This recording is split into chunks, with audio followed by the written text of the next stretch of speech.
In this video, I'm going to be talking about my 10 favorite fish for a 10-gallon aquarium. Coming up.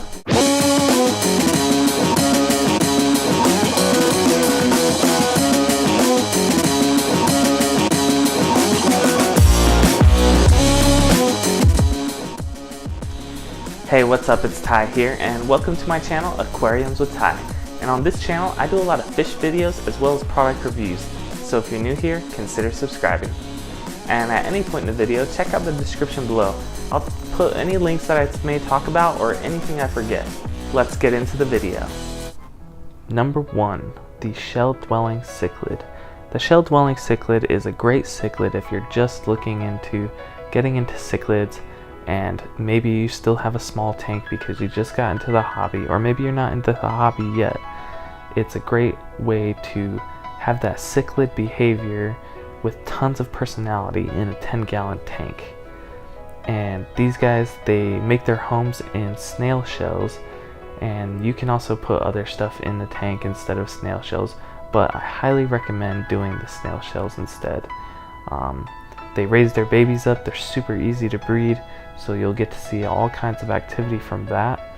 And the babies stay inside the shell at first before they become good enough to swim.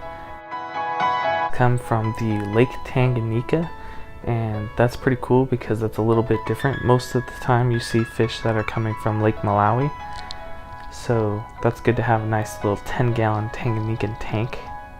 And I know they're not too colorful, but they definitely make up for their color with personality, so just keep that in mind when you're looking at these fish. Number 2, the Pea Puffer. The Pea Puffer is honestly my favorite fish on this list. It's so unique. They have so much personality. They fit good in a 10-gallon. You can do one Pea Puffer in a 10-gallon, or you could do one male to a few females. You might not be able to sex them at first, but get them as much as you can, and then take out the males as you figure out which ones are which. I personally would feed these fish Vibra bites from Hikari.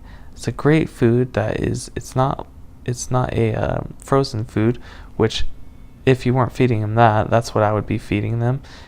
And to supplement frozen foods such as bloodworms, I would add Seachem Nourish to that so that they are getting extra vitamins and minerals, because bloodworms aren't the most healthy for the fish, and the fish is going to need a little bit something extra.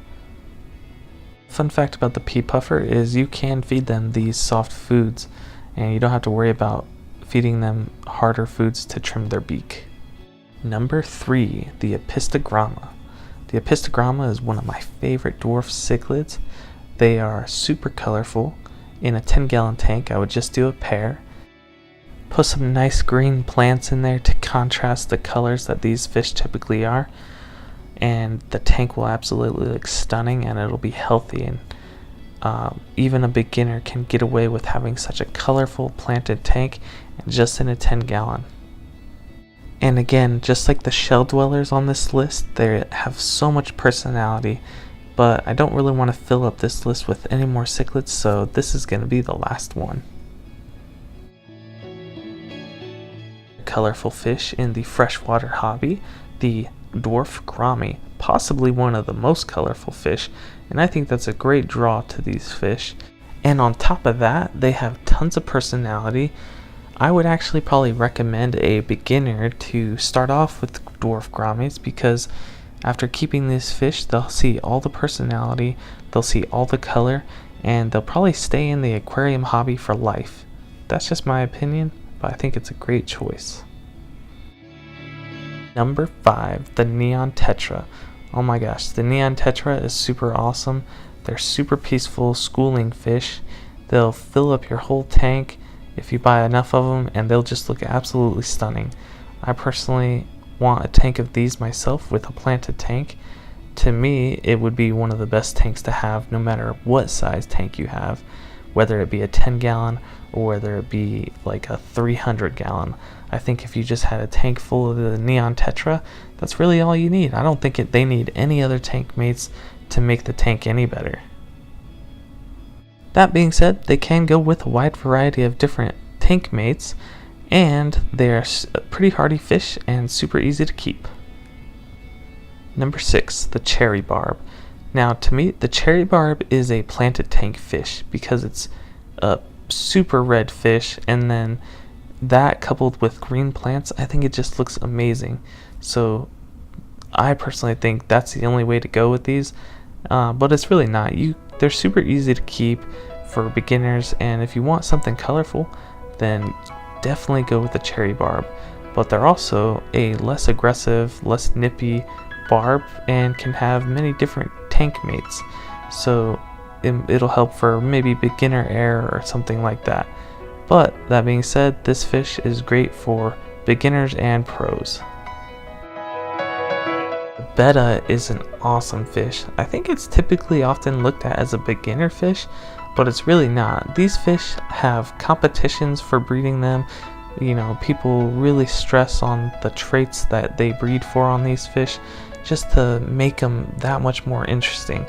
So like, there's a whole community just based on bettas, and if that's something you want to get into, it is totally awesome. But I personally think that these fish would be fun to have in a community tank as well. Alright, number 8 is not a fish, but they're just as awesome. Shrimp. There's all kinds of different colors of shrimp that you can have, and they actually are easier to breed in a smaller aquarium. So if you want to have a lot of success with that kind of thing, and maybe just get into shrimp and test it out, super non-threatening to try, and it'll be extremely rewarding. Plus, if you want to start off with shrimp, it's super cheap to get into. You get a sponge filter, which protects the baby shrimp from getting sucked into the filter, and it also polishes the water to the tank, and then hide it behind some plants and your tank will look absolutely amazing. So yeah, it's super non-threatening to get into, and I highly suggest you try it. Alright, number 9 is the zebra danio. Really, any danio could be on this list for sure. Danios are some of the most bulletproof fish that you'll ever keep, and I think that's why it's great for a 10-gallon, because 10 gallons are typically for new people, and these guys are extremely active. And if looking at the tank and you want to see some action and like things happening and not just, you know, I don't know, a boring fish that just sits there, then I highly suggest you try zebra danios. And they also come in the glowfish morph as well. So if that's something you're into, I'm personally not, then go on for it.